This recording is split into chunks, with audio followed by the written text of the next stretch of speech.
खीचन की हवेली की वो रात जब चुपके से टूटे ताले और उड़ गए करोड़ों के गहने। नमस्कार, मैं हूं मनीष गोस्वामी और आप देख रहे हैं सच्ची बात। फलौदी जिले का शांत गांव खीचन, जहां रातें आमतौर पर सन्नाटे में गुजरती है, लेकिन 5 मार्च 2026 की वो रात गांव के इतिहास में डर और सनसनी की रात बन गई। गांव की एक पुरानी हवेली, ऊंची दीवारें, लोहे के बड़े दरवाजे और भीतर रखा वर्षों की मेहनत से जोड़ा गया सोना चांदी।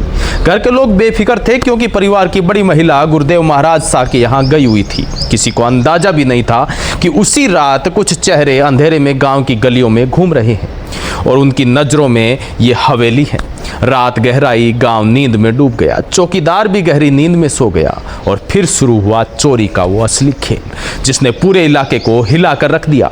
अंधेरे का फायदा उठाकर बदमाश हवेली के पीछे हिस्से में पहुंचे। पहले इधर उधर नजर दौड़ाई, फिर औजार निकाले और कुछ ही मिनटों में ताले टूटने की आवाज रात के सन्नाटे में दबकर रह गई। एक एक कर चोर घर के भीतर घुसते चले गए, अलमारियां खोली गई, बक्से तोड़े गए और फिर सोने चांदी के आभूषण, चांदी के बर्तन और करोड़ों रुपयों का सामान लपेटकर बदमाश फरार हो गए। सुबह जब परिवार वापस लौटा तो हवेली का नजारा देखकर सबके होश उड़ गए। ताले टूटे हुए, सामान बिखरा हुआ, खुली अलमारियां और खाली पड़े जेवरों के बॉक्स।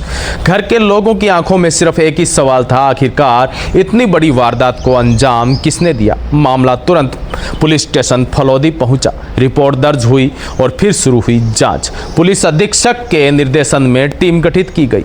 डीएसटी और थाना पुलिस लगातार सुराग जुटाने में लगी। गांव के आसपास के लोगों से पूछताछ हुई, संदिग्धों पर नजर रखी गई और धीरे धीरे इस चोरी के पीछे छिपे चेहरों पर से पर्दा उठना शुरू हुआ। जांच में सामने आया कि कोई साधारण चोरी नहीं थी, पूरी वारदात पहले से बनाई गई योजना का एक हिस्सा थी।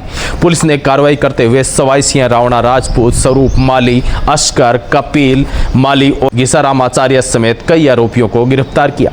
एक बाल अपचारी को भी पकड़ा गया और चोरी किया गया काफी सामान बरामद भी कर लिया गया। लेकिन कहानी का सबसे बड़ा किरदार अब भी पुलिस की गिरफ्तारी से दूर था। नाम था बाबूलाल राव। खीचन का रहने वाला बाबूलाल पिछले 2 महीनों से फरार चल रहा था। पुलिस को शक था कि पूरी वारदात की असली चक्रव्यूह इसी ने बनाई थी। हवेली की रेकी से लेकर चोरी की प्लानिंग तक सब इसी के इशारे पर हुआ। डीएसटी फलौदी लगातार उसकी तलाश में जुटी हुई थी और फिर वक्त आया 15 मई का। सूचना मिली बाबूलाल इलाके में देखा गया है। सूचना मिलते ही डीएसटी टीम सक्रिय हो गई। मेगा हाईवे पर नाकाबंदी की गई और आने जाने वाले वाहनों की जांच शुरू हुई। कुछ ही देर बाद एक तेजी से निकलती हुई बाइक दिखाई दी। पुलिस को शक हुआ, टीम ने बाइक को रुकवाया और जैसे ही युवक से पूछताछ हुई, पुलिस की तलाश खत्म हुई। वो बाबूलाल ही था। 2 महीने से फरार चल रहा मुख्य आरोपी बाबूलाल पुलिस के शिकंजे में आ चुका था। पूछताछ में बाबूलाल टूट गया। उसने कबूल किया कि उसी ने हवेली की रेकी की थी, उसी ने पूरी नकबजनी का प्लान बनाया था और फिर अपने साथियों के साथ मिलकर चोरी की वारदात को अंजाम दिया। पुलिस ने उसके कब्जे से एक चांदी की पायजेब और एक कटार भी बरामद की।